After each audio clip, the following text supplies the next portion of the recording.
ఒకసారి మా సిద్ధాంతాలు పంపించడం చదువుకున్నాడు.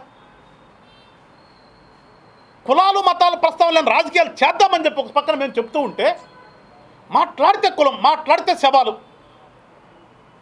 మీకు ఒక పక్కన శవం కావాలి, ఒక పక్కన కులం కావాలి. ఇంతకు మించి మీరు చేసే రాజకీయం ఏంటి అసలు? మీరు నేను వచ్చి చూసామంటావు కదా, రాండి ఇప్పుడు చెప్తున్నా. నేను మా కవర్ చేస్తే మేము కూడా వచ్చేవాళ్ళం కదా. పంచాయతీరాజు విఫలమైంది నడుస్తున్నారు. పంచాయతీరాజు ఏం విఫలమైంది? పంచాయతీరాజు అసలు మీ 5 సంవత్సరాల కాలంలో పంచాయతీరాజు అంటే ఏంటో మీకు తెలుసా? పంచాయతీలు అంటే ఏంటో తెలుసా? పంచాయతీ ప్రెసిడెంట్లకు ఉన్నటువంటి విలువ కానీ వాళ్ళకి ఇచ్చేటువంటి గౌరవం కానీ ఏనాడైనా మీరు ఆలోచన చేశారా? అసలు పంచాయతీ గురించి తెలుసా మీకు? పంచాయతీలను నాశనం చేసి, నిర్వీర్యం చేసి ఒక సచివాలయ వ్యవస్థ పెడుతున్నాము, ఒక వాలంటీర్లను పెడుతున్నామని మీ కార్యకర్తలను తీసుకొచ్చి అక్కడ కూర్చోబెట్టి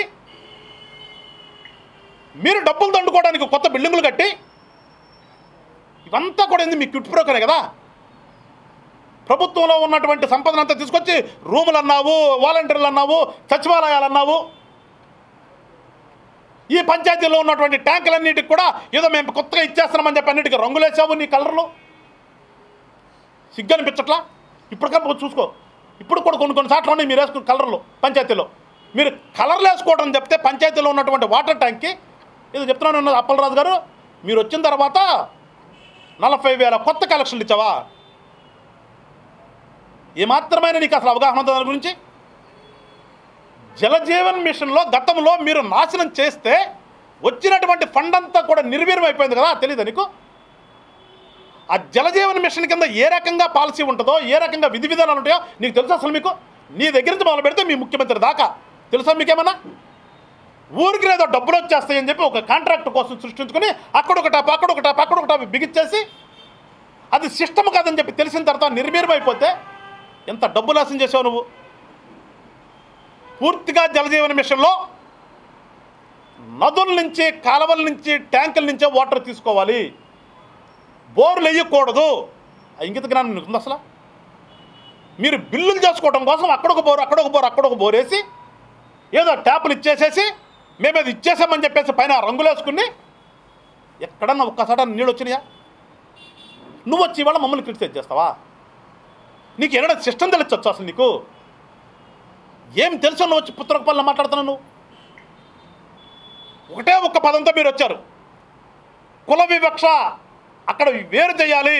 తురకపాలెంలో ఎస్సీ సోదరుల మధ్యన, అక్కడ ఉన్నటువంటి రిమైనింగ్ కులాల మధ్యన గొడవలు వెంటనే పెట్టాలి. అసలు ఎందుకు చచ్చిపోయారో, ఏ రకంగా చచ్చిపోయారో ఆ ఎస్సీ కాలంలో ఉన్నటువంటి ప్రతి ఒక్క కుటుంబానికి తెలుసు. తెలియంది నీకు.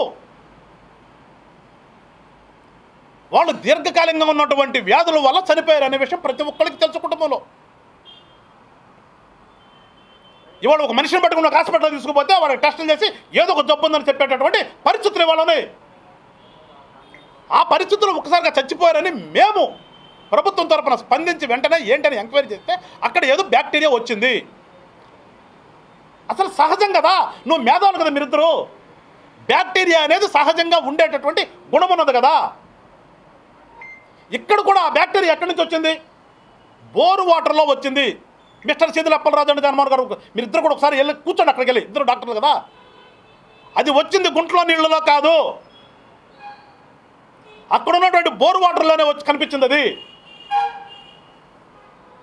అది గతంలో కొంత లోతులో ఉండేటటువంటిది ఇవాళ ఒకసారికి యాక్టివ్ అయి పైకి వచ్చింది.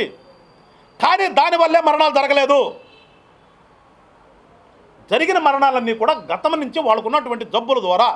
ఇంకా చెప్పాలంటే నేను చించుకుంటున్నావు, ఖచ్చితంగా అది మీ టైంలో ఇచ్చినటువంటి స్పూరియస్ లెక్కర్ వల్లే అక్కడ ఎక్కువ మంది చచ్చిపోయారు.